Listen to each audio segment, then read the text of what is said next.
Now we might be okay. I see a green light. Sorry about that, everybody. Just give me a thumbs up if you can hear me now. I can see my microphone moving, so we should be fine. Sorry about that. I did do a microphone test, but something must have happened, but at least we're back up and running. So sorry about the delay there. I will go back on what I was saying. Thank you to everyone who let me know that they can hear me. Brilliant. So I said, welcome to our final episode of Fun Fridays. And today we're going to be learning a little bit more about poultry. So this is the second of our Christmas themes. And because it is a Christmas theme, we're going to learn a bit more about poultry, what that word means, and the different types of poultry that we farm here in Ireland. Now, you couldn't hear me give my shout out, so let's go back and have a little look. I would absolutely love to say hello to Miss Grennan's class in Crumlin National School. You guys have watched every week. Thank you so much. Brilliant job, everybody. I would also love to say hello to second class in Baconstown National School in County Meath. Hi, everyone. Oh, I'm so glad you can hear me now. This is great. I would like to say a big hello to Ballinora National School, Rongahane. Hello to Rongahane. Excellent. So I'm just going to go back over some things that I might have missed in my announcement when I was muted. So it is our final Fun Fridays. And today is the day that we are going to be submitting all of our answers to the 10 quiz challenger questions. So your teacher will be sent out an email at the end of this webinar, and they will have a form to fill out with all 10 correct answers. So this competition is going to be open until next Thursday. So if you have missed any, you can make sure to watch it back on YouTube. You should have the links in your email to be able to watch them back on YouTube. So if you've missed any, you can go back and check over there. So the competition is only open to the schools who are registered with the program. So they will be, you guys who are registered, who are on the Zoom, you will have received the emails and you will receive the link to enter all of your answers. Now let's have a little look at some more shout outs. Lots of people saying hello. Thank you so much. Hello to Mercy Primary School in Sligo. Oh, this is your first time that you joined live. Well, I'm glad I spotted your shout out there. Well done. I know the timing wasn't right for everybody, but hopefully the YouTube watchbacks have worked well for those who haven't been able to make it live. Hello to 5th and 6th class in All Saints National School in Mullingar. Hi, everyone. And maybe one final one for now. I would love to say hello to Clara National School. Hi, everyone. Lovely. So as usual, I'm going to get started, share my screen, give you a bit of an introduction into our topic, and then we will of course have our educational video and our interactive activity. So today the activity, we're going to do it live on the screen. If you have the worksheet in front of you, that's perfectly fine. If you don't worry about it, you can do it again at a later date with your teacher. So let's get started on our introduction to poultry.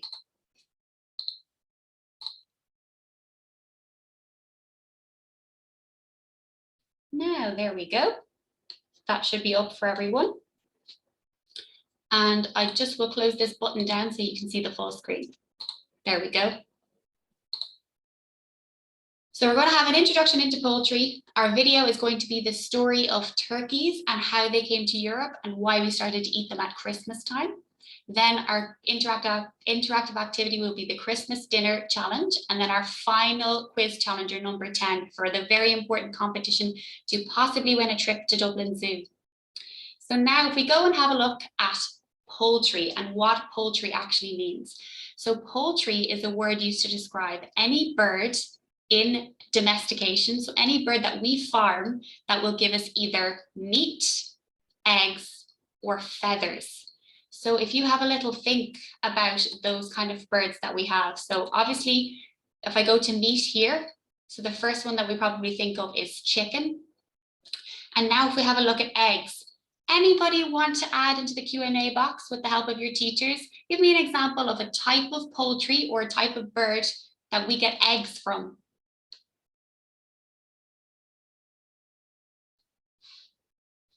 Have a little think about that. Oh, loads of great answer. Chickens, brilliant, absolutely. Chickens are the ones that we would consider to be the most popular. We can get duck eggs as well, very good. Ducks from Lee and Carnan National School, correct, absolutely. Goose eggs, yes, you can get goose eggs. Chickens, and somebody actually has said one that I'm going to leave for now because I'm going to actually ask it as a little bit of a quiz later on. So let's leave that one for now.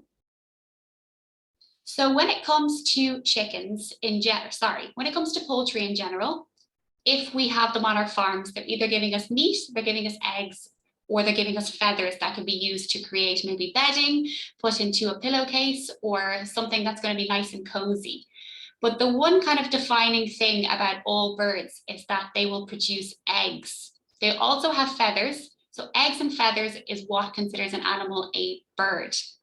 And this is an important distinction from any other animals that we have in farms. So if you think about pigs or cows, they do not produce eggs.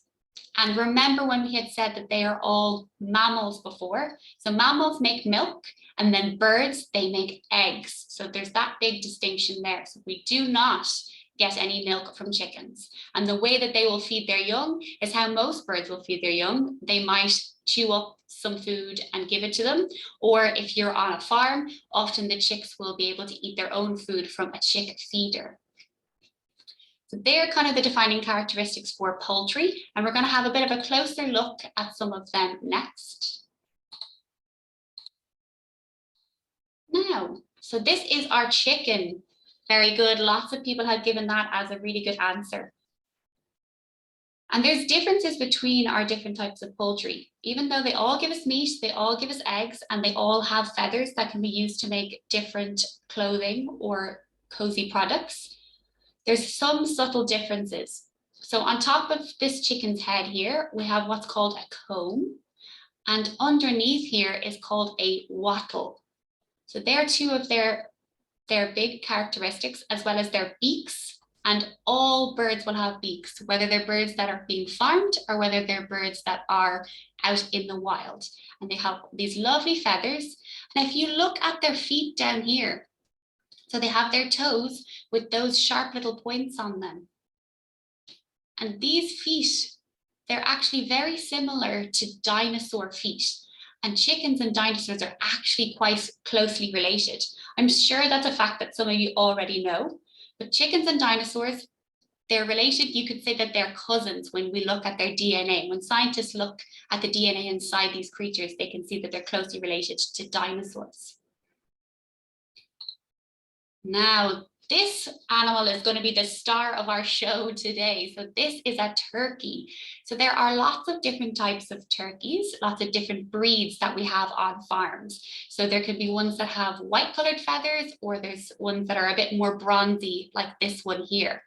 And they're much bigger than chickens. So this is why they're a very good option on Christmas, or if you're having a big family feast.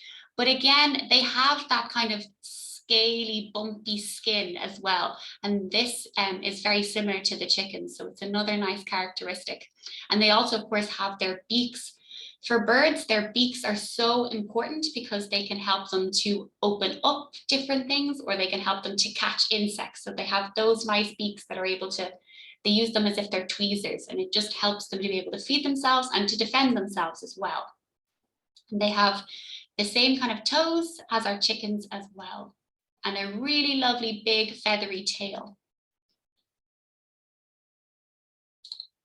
Now we have a very festive animal up here next. So this is a duck, and lots of people had said we get duck eggs. So I've had duck eggs before. They're bigger than chicken eggs. To me, they taste pretty much the same, but I'm sure some people think that they taste quite different. And our duck here is a lovely festive hat because, of course, this is our Christmas theme. You can see again, they have their lovely beaks as well, which are a bit flatter. And because ducks like to spend lots of time in the water, they actually have their webbed toes here. So it's not as easy to see. But when we looked at our chickens and we looked at our turkeys, they had kind of split toes. Whereas when we look at our ducks here, they have webs in between, and this helps them to wade through water when they're moving around. So when we have our ducks on farms, they mostly won't be in a duck pond, but they are capable of actually moving around in water quite well. So for this next slide, I need a little bit of help from your teachers. I want to see, can anyone identify this next animal? So this is another example of poultry. Anybody know what this creature is?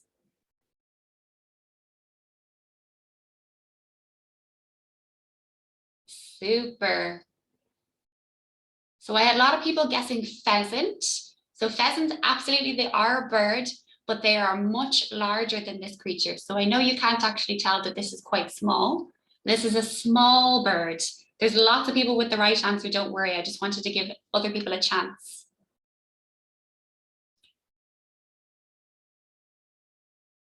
Super. So anybody who had said the word quail is correct. So this is a quail, and it's quite a small bird that we have domesticated all over the world.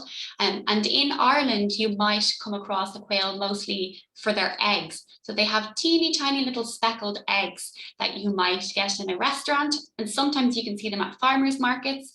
And very occasionally you might see it in the shops. So people can have quail eggs at Christmas time. It's quite popular, especially as a little starter, a small little quail egg.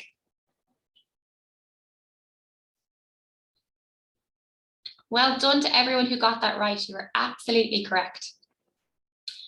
So because our turkeys are the star of our show, we're going to move straight on to the story of turkeys. So I'll be playing the video for you all to watch, and then after that, we'll be getting ready for our interactive activity. So it's just a video on a little bit of the background of turkeys and why we eat them today for feast celebrations. So here we go. This is the story of turkeys. Turkeys are native to the Americas, both North America and South America. They originate from wildfowl and are related to other birds that you might know, such as pheasants and peacocks. When the Americas were discovered, explorers were fascinated with turkeys, particularly their large size and beautiful feathers. Explorers brought them back to Europe. Turkeys, like all birds, hatch from eggs that have been kept warm by an adult bird, usually the mother. When the chicks are strong enough, they break through the eggshell with their beak and stretch to free themselves. Just like baby chickens, the turkey chicks learn to eat chick food. This gives them all the energy they need to grow.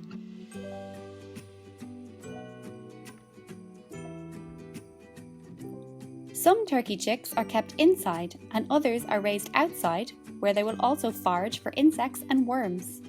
Most fowl are omnivores. When the turkeys are large enough, they will be sent to the factory to become food.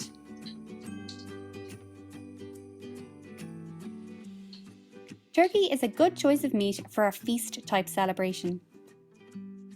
They are much larger than chickens and can be presented on the table as a whole bird with all the Christmas trimmings. Many people like to use their leftovers to make Christmas sandwiches. Roast turkey and ham together is a popular choice. And that is the story of turkeys. Thanks for watching.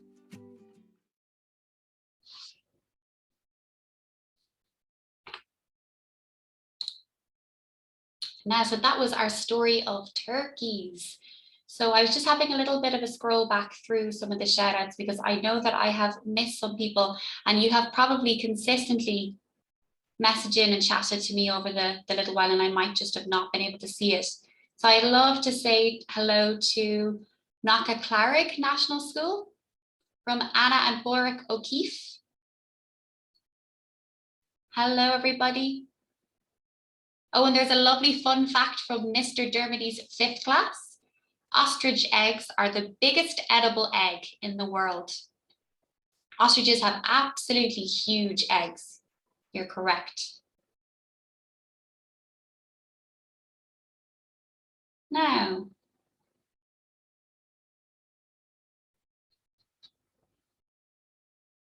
Okay, so last one, I would like to say hello to, who do I see? 6th class in Our Lady's School. You have been here every week. Well done, everybody. Okie dokie, so now it is time to move on to our interactive activity. So I had sent out a healthy Christmas dinner plate to your teachers as a worksheet to print off. If you don't have it, don't worry about it. You can still participate on a piece of paper in front of yourself, or also you can always submit your answers into the Q&A and I'll be able to see. So I'm going to share my screen again and I'll explain exactly what we're going to do. Thank you to our turkey. Now, so here is our healthy Christmas dinner plate. So when we are looking at our plates, and if we want to have a very balanced meal to make sure that we get all of the energy that we need for our bodies to function, we usually give a quarter of our plate to protein. We give a quarter of our plate to potatoes or grains, which are also known as carbohydrates. And then we will give almost half of our plate to our fruit and vegetables. We learned all about the importance of fruit and vegetables and healthy eating back a few Fun Fridays ago. And then of course you have your sauces and your extras. So we're going to do this as a Christmas theme and look at our Christmas foods. But before we move on, just want to give a little more of an example of what protein is. So protein, it helps your body to repair if you're sick. That's why something like chicken noodle soup is so good if you're feeling a bit under the weather. And the protein is so important for your bodies. And it's also, most of it can come from meat, or you can also get it from beans and different high kind of legume, good quality proteins. So we're going to start off with a little bit of a quiz. So let's see if you guys know what these different meats are. If you have the page in front of you at home, you can absolutely go ahead and either write the word, or you can draw a picture of the example food. If you don't know how to spell it, that's no problem. So here is our first one. Now we want to see where we put this. So do we put this in protein? Do we put it in fruit and vegetables? Do we put it in potatoes or grains? Or do we put it in sauces or extras? So I'll do this myself here first, and then we will be able to all participate together. So actually St. Bridget's National School in Red Hills, correct, this goes into protein. So there we go. So it goes into protein, and this is, of course, is a slice of turkey. So for our healthy plates, if we have one slice of turkey, and maybe see if there's any more Christmas foods we might want to add to that section. Lots of people getting protein right. Well done. Now, this one here. So where does this go? Does it go to protein? Does it go to fruit and vegetables? Does it go to potatoes and grains, or sauces?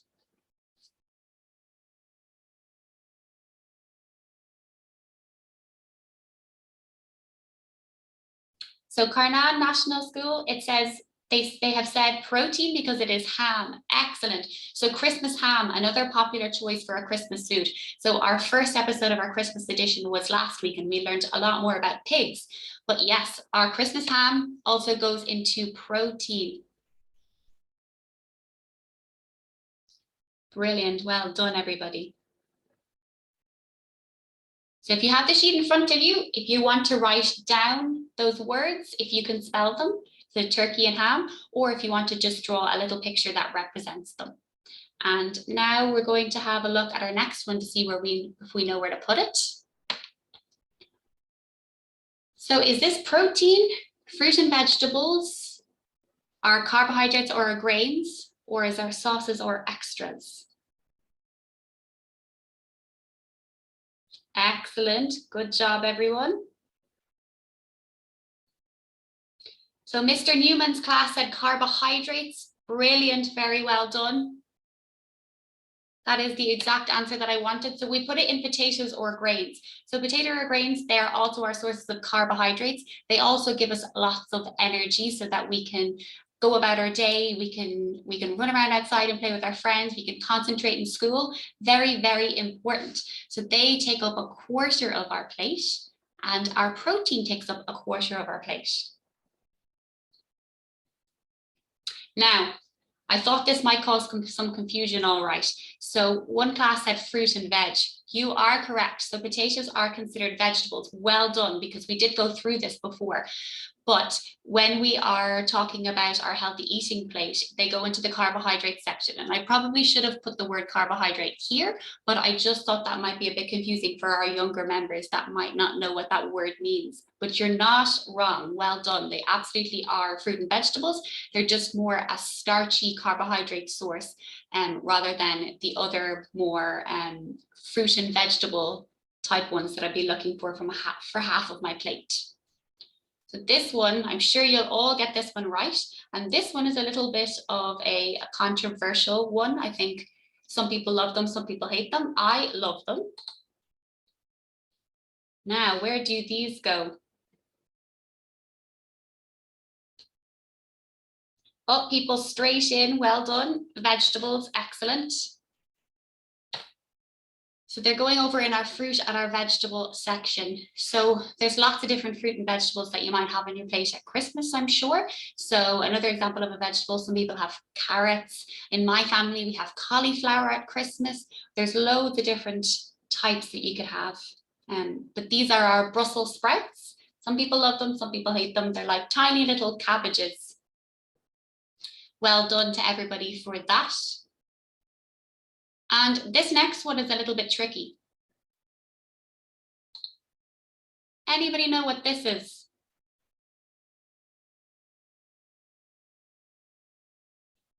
What is this food?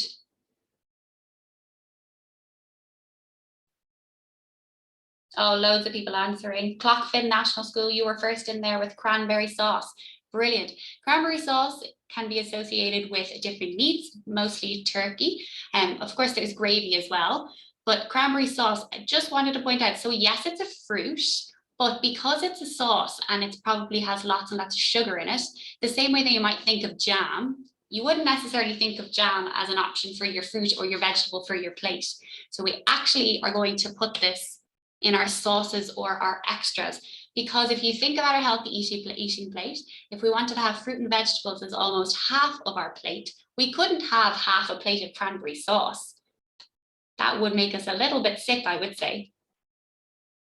Brilliant, everyone. Sauce is an extra. Very, very good. Well done, everyone. So if you had your healthy eating plate in front of you there, you might want to finish that off just after I read the quiz challenger question. But you can also, of course, do this with your teacher, or you can do it completely independently on your own if you have the blank sheet in front of it. And if you prefer a different type of fruit and vegetable, you can absolutely add it there. You don't have to put Brussels sprouts, but they are my favorite.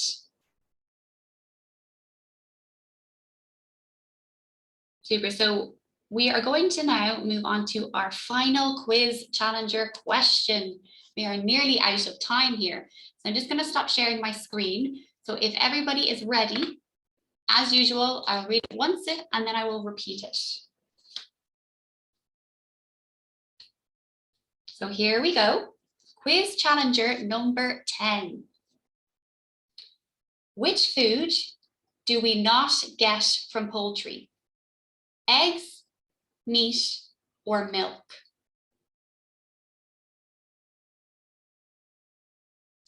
And again, which food do we not get from poultry? Eggs, meat, or milk? Now, and that is our final one. So we're going to be sending out the link with all of the options to answer all 10 quiz challenger questions this afternoon. And just to say again to all the teachers out there, so you have until next Thursday at 12 o'clock to fill this out. So if you haven't seen all of the other ones and you need to go back and watch them on YouTube, you absolutely can. You've got time to do that until next Thursday. And the final thing that I want to say to everyone is thank you so much for your active participation. It means a lot to us. I really, really appreciate you coming on every week and interacting with me in the Q&A.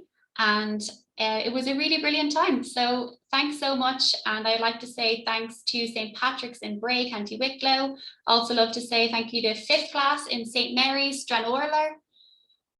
And I would love to say thank you to Mrs. Dagg's class. So that was absolutely brilliant. And final thing, happy Christmas to everybody out there. I hope you have a lovely final few weeks in school, and hopefully we'll see you interacting with Agri Aware again in the new year. So thanks a million to everyone, and see you soon.